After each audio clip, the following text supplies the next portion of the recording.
आज हम Covid vaccine के बारे में वार्तालाप करेंगे doctor Sanjay Rai, professor, AIIMS new Delhi में। क्या कोविड वैक्सीन सभी को एक साथ दी जाएगी? वो मुझ तक कब पहुंचेगी?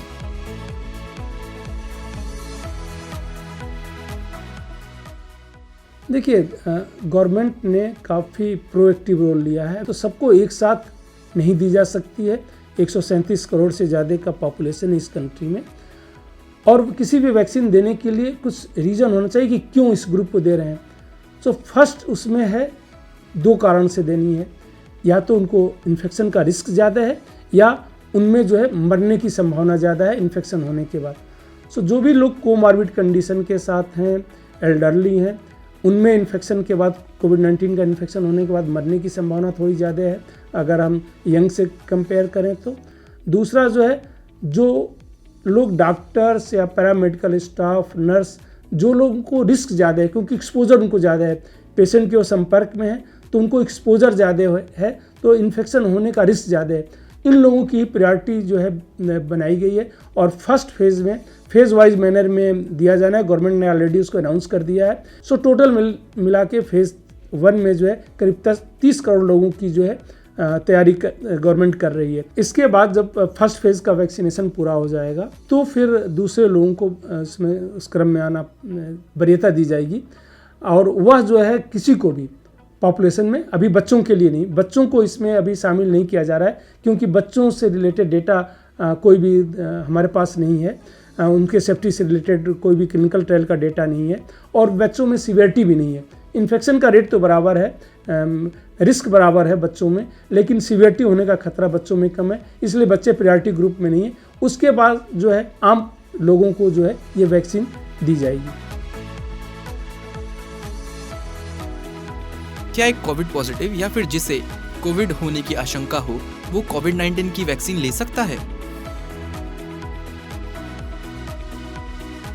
हाँ, देखिए, अगर कन्फर्म है कोविड-19 इन्फेक्शन, सार्स कोविड-2 का इन्फेक्शन कन्फर्म है, RT-PCR से कन्फर्म है, उसको लगता है कि सिम्टम्स भी आए थे, दैट मीन्स अगर कन्फर्म नेचुरल इन्फेक्शन है, so as a thumb rule natural infection हमेशा इस टाइप की बीमारी में बेटर प्रोटेक्शन देगा वैक्सीन से। जो भी एविडेंसेस ग्लोबली हैं हमारे पास, अगर देखें जितने भी हमारे रिस्पिरेटरी इन्फेक्शन हुए, जैसे स्मॉल पॉक्स हुआ, मीजल्स हुआ, इंक्लूडिंग इन्फ्लुएंजा, तो हमेशा नेचुरल इन्फेक्शन जो है प्रोटेक्शन देता है। एक बार अगर नेचुरल इन्फेक्शन आपको हो गया तो बेटर प्रोटेक्शन देता है वैक्सीन के से अगर कंपेयर करें तो।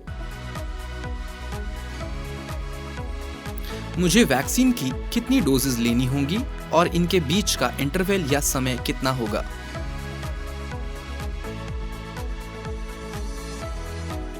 जो वैक्सीन्स के डोजेज हैं, ऑलमोस्ट इस समय जो भी 7 वैक्सीन जो है पूरी दुनिया में अप्रूव हो चुकी हैं। 3 चाइना की हैं, 2 फाइजर और मैसेंजर RNA वैक्सीन हैं, 2 US की हैं। तो ये 7 वैक्सीन जो है अभी तक वहाँ के लोकल अथॉरिटी ने इनको अप्रूवल दिया है। इन सब के जो है 2 डोजेज हैं। तो ऑलमोस्ट सारे वैक्सीन के जो इस समय फ्रंट रनर हैं उनके 2 डोजेज हैं, 2 से 4 वीक इंटरवल पे लगने हैं। उसके बाद भी अगर प्रोटेक्शन की हम बात करें तो सेकेंड डोज लगने के बाद भी कुछ चाहिए, एवरेज 2 वीक का और समय लगता है प्रोटेक्शन डेवलप होने में। अभी इसीलिए कुछ लोगों को फर्स्ट डोज होने के बाद कुछ प्रॉब्लम हुई, कोविड-19 हो गया, तो लोगों ने कहा कि वैक्सीन लगने के बाद भी हो गया। तो ऐसा नहीं है, क्योंकि एक डोज सफिशिएंट नहीं होता। जब तक सेकेंड डोज न लग जाए, सेकेंड डोज के बाद भी कुछ गैप आता है, आफ्टर 2 वीक तब प्रोटेक्शन डेवलप होता है, और उसके बाद ही जो है हम ये कह सकते हैं कि प्रोटेक्शन हो सकता है।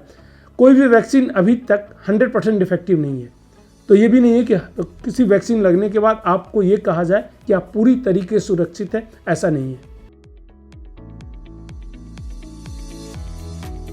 जल्द ही वायरस म्यूटेट करेगा और हमें एक नई वैक्सीन की जरूरत होगी। क्या हमें रुकना नहीं चाहिए?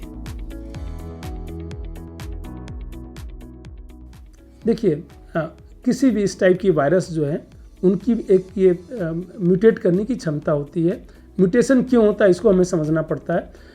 जब भी वायरस शरीर के अंदर इंटर करता है तो उसका रिप्लिकेशन होता है, जैसे 2 से 4, 4 से 8 लाखों करोड़ों की संख्या में वो बनते हैं, तो बहुत ही फास्ट रिप्लिकेशन होता है।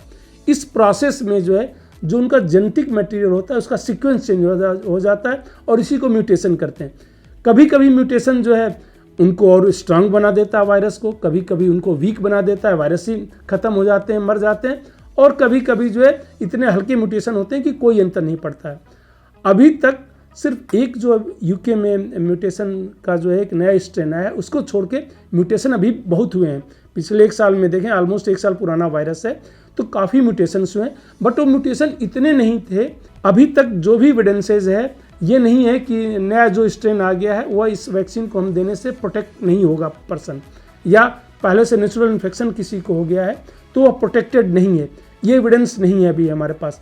अभी बिल्कुल ही कुछ दिन पहले ही ये नया स्ट्रेन डिस्कवर हुआ है जिसमें स्पाइक प्रोटीन, कई प्रोटीन होते हैं किसी भी इसमें, जो कोविड-19 का वायरस है सार्स कोरोना वायरस 2, उसमें 4 तरीके के प्रोटीन होते हैं, उसमें एक होता है स्पाइक प्रोटीन।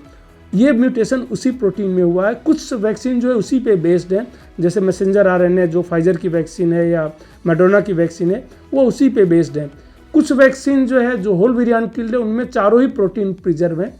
तो अभी तक जो भी एविडेंसेज है उस बेसिस पे नहीं कहा जा सकता कि ये वैक्सीन जो है काम नहीं करेगी या नेचुरल इन्फेक्शन से प्रोटेक्शन नहीं होगा इस नए वायरस के प्रति। अभी थोड़े और एविडेंसेज आए उसके बाद ही कुछ कहा जा सकता है। वैक्सीन से एंटीबॉडीज कब तक डेवलप होंगी और इसकी इम्यूनिटी कितने दिनों तक या महीनों तक रहेगी? अभी हमारे पास कोई डेटा नहीं है जो ये सपोर्ट करे कि लॉन्ग टर्म इसका इफेक्टिवनेस मेंटेन रहेगा। नेचुरल इन्फेक्शन का ही अभी तक हमारे पास है, क्योंकि 1 साल पुराना हो गया कि अप्रॉक्सीमेटली 6 मंथ तक जो है प्रोटेक्शन ये कर रहा है जो नेचुरल इन्फेक्शन से। इससे कब तक कर रहा है इसके बारे में अभी तक कोई भी डेटा नहीं है। हम उम्मीद करते हैं कि होना चाहिए, बट डेटा नहीं सपोर्ट नहीं करता, एविडेंस नहीं है हमारे पास। क्या कोविड-19 वैक्सीन लेने के बाद भी मुझे मास्क पहनना होगा?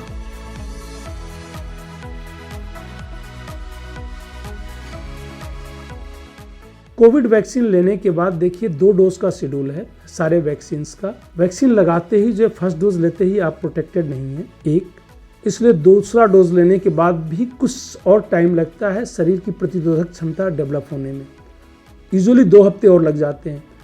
तब तक तो आपको डेफिनेटली सारे प्रोटेक्टिव मेजर्स लेने हैं, जो भी प्रिवेंटिव मेजर्स अभी तक थे, 2 गज की डिस्टेंस मेंटेन करना, मास्क पहनना, बार बार हाथ धोना, क्योंकि आप तब तक प्रोटेक्टेड नहीं है। दूसरा, कोई भी वैक्सीन 100% इफेक्टिव नहीं है। Even after 2 week of second dose, मतलब जो 2 वीक के बाद भी जो है सेकेंड डोज के जो है कोई नहीं गारंटी नहीं है कि आप कंप्लीट प्रोटेक्टेड हैं। जब तक नई गाइडलाइंस नहीं आ जाती, एविडेंस नहीं जनरेट हो जाते हैं, तब तक आपको जो है ये सारे प्रिवेंटिव मेजर्स जो है लेने पड़ेंगे, लाइक मास्क पहनना, बार बार हाथ धोना और डिस्टेंस मेंटेन करना। अगर कोई हाइपरटेंशन, कैंसर या डायबिटीज की दवाई ले रहा हो तो क्या वो कोविड वैक्सीन भी ले सकता है? देखिए, कोविड-19 वैक्सीन जो कोमॉर्बिड कंडीशन वाले हैं, चाहे वो कैंसर के पेशेंट और इनको, क्योंकि उनके लिए शायद और ज़्यादा ज़रूरी होगा लेना।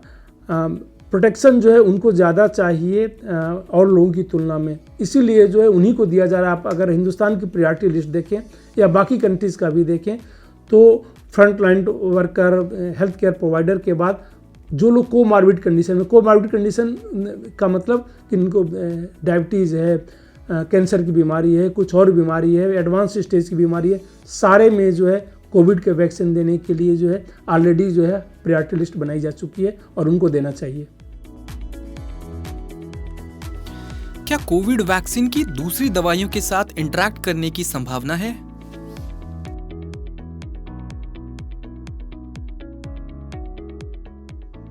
जो क्लिनिकल ट्रायल का डेटा ऐसा कुछ सपोर्ट नहीं करता कि जो दवा ले रहे हैं वैक्सीन से उसका कोई इंटरेक्शन होगा या कोई रिएक्शन हो जाएगा, लेकिन वह अभी धीरे धीरे मॉनिटर करेंगे। उतने एविडेंसेस हमारे पास नहीं है, जो भी एविडेंसेस है अभी तक ये कहा जा सकता है कि उनको लेना भी वैक्सीन लेना चाहिए और अभी उनके लिए सेफ्टी का कोई बहुत बड़ा कंसर्न नहीं है।